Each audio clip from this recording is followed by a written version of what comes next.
invasi Rusia ke Ukraina dengan dalih dinasifikasi sudah dianggap selesai. Target pasukan Vladimir Putin berikutnya mewujudkan demilitarisasi NATO. Penilaiannya itu disampaikan pembawa berita TV Rusia 1, Rusia Olga Skabeyeva. Dia mengatakan operasi militer khusus di Ukraina sudah berakhir. Menurut Olga Skabeyeva, tugas Kremlin berikutnya menghadapi Perang Dunia Ketiga. Pasukan Moskow pasti mampu melakukan demilitarisasi NATO. Olga Skabeyeva berpendapat bukan Rusia yang memantik Perang Dunia Ketiga, namun NATO yang terus mengobarkannya. Dalam hal ini, pasukan Vladimir Putin sudah siap menghancurkan NATO. Selama perang di Ukraina, itu bisa sebagai latihan. Rusia telah mengukur kemampuan persenjataannya sambil mempelajari senjata apa yang dimiliki NATO. Konflik global sudah terjadi karena Ukraina memamerkan kendaraan pendukung taktis Bradwolford Inggris yang baru, kata Olga. Sudah waktunya untuk mengakui mungkin bahwa operasi khusus Rusia di Ukraina sekarang telah berakhir, ucap Olga yang dikutip The Sun. Dalam artian perang yang sebenarnya telah dimulai. Perang Dunia Ketiga kami dipaksa untuk demilitarisasi bukan hanya Ukraina tetapi NATO secara keseluruhan. Tambahnya, kenapa aku membicarakan ini? Kata Olga dengan nada tanya. Bukan hanya Smart MLRS dengan amunisi standar yang menyerang Donetsk. Serangan dilakukan juga dengan Howitzer M777 Amerika, ungkap Olga. Kondisi itu sebagai sinyal negara NATO sudah terlibat. Artinya Perang Dunia Ketiga tinggal menunggu waktu. Pasukan nuklir Rusia gelar latihan manuver di timur laut Moskow.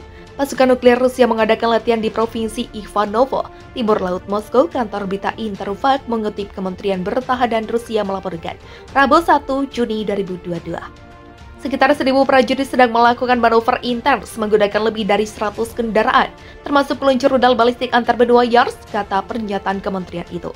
Latihan ini terjadi ketika pemerintahan Biden diperkirakan akan mengumumkan dan mengirim Ukraina sejumlah kecil sistem roket jarak menengah berteknologi tinggi, senjata penting yang diminta oleh para pemimpin Ukraina ketika mereka berjuang untuk menghentikan kemajuan Rusia di wilayah Donbas.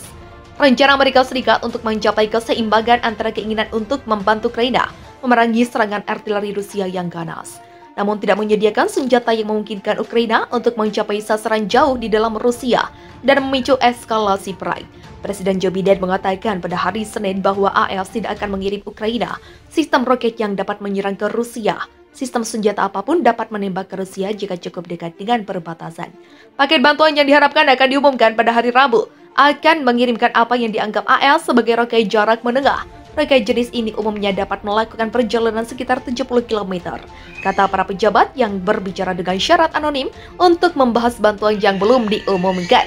Harapannya adalah bahwa Ukraina dapat menggunakan roket di wilayah Donbas Timur, di mana mereka dapat mencegat artileri Rusia dan mengambil posisi Rusia di kota-kota di mana pertempuran sengit seperti Severodonetsk. Severodonetsk penting bagi upaya Rusia untuk merebut Donbas, sebelum lebih banyak senjata barat tiba untuk memperkuat pertahanan Ukraina. Kota yang terletak 90 mil 145 km selatan perbatasan Rusia berada di daerah kantong terakhir di bawah kendali pemerintah Ukraina di wilayah Donbas, Luhansk. Siaran sebuah televisi pemerintahan Rusia mengklaim bahwa Perang Dunia Ketiga sudah dimulai sejak Inggris mengirimkan senjata ke Ukraina.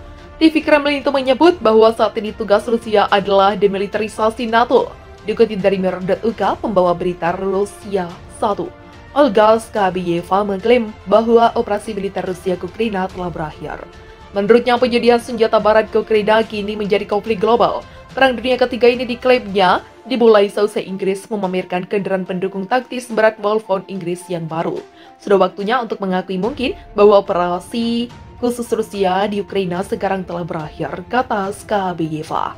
Dalam artian bahwa perang sesungguhnya telah dimulai. Perang Dunia III. Kami dipaksa untuk demilitarisasi bukan hanya Ukraina, tetapi NATO secara keseluruhan. Sebelumnya, Ukraina sendiri sudah mengungkapkan rekaman yang menunjukkan kendaraan Bradwolford yang diberikan Ukraina ke Inggris. Pasukan Ukraina terlihat berlatih dengan kendaraan lapis baja yang dilengkapi dengan senapan mesin barat kaliber 50 Browning M2 Hobby. Kendaraan lapis baja Wolford dari Inggris untuk Ukraina mulai berkiprah di medan perang. Sebuah rekaman telah muncul untuk pertama kalinya dari kendaraan pendukung taktis Bradwolford yang diberikan ke Ukraina oleh Inggris. Kendaraan lapis baja itu dirancang untuk melindungi kru dari bom pinggir jalan dan jenis itu juga digunakan di Afghanistan. Dalam rekaman tersebut, tentara Ukraina terlihat berlatih dengan kendaraan yang memiliki senapan mesin berat kaliber 50 Browning M2 Hobby. Inggris telah setuju untuk mengirim setidaknya 120 mobil lapis baja ke Ukraina untuk upaya perang. 80 di antaranya adalah kendaraan mobilitas yang dilindungi Mastiff, Husky, dan Watford. Tulis The Sun, 30 Mei 2022, 40 lainnya adalah untuk pengintaian tempur. Mereka termasuk kendaraan Spartan yang dapat membawa 4 tentara ditambah 3 awak.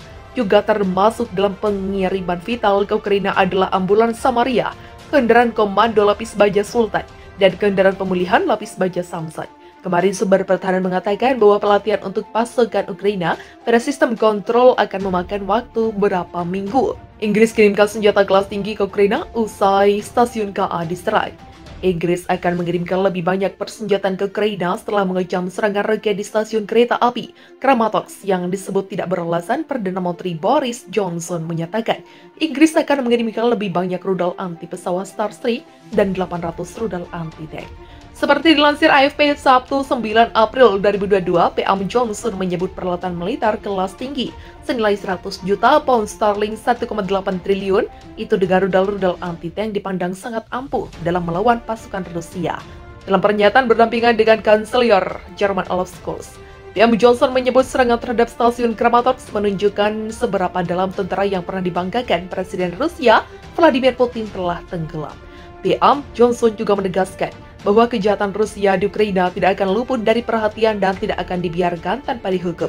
Ini adalah kejahatan perang tanpa pandang bulu untuk menyerang warga sipil kejamnya. Sementara Scholz mengecam serangan di Kramatorsk itu dengan menyebutnya mengerikan. Otoritas Ukraina melaporkan sedikitnya 52 orang termasuk 5 anak tewas dalam serangan di stasiun Kramatorsk pada Jumat 8 April waktu setempat. Rusia telah membantah pasukannya terlibat dalam serangan di Kramatorsk dan malah menyebut serangan itu sebagai provokasi dari pihak Ukraina.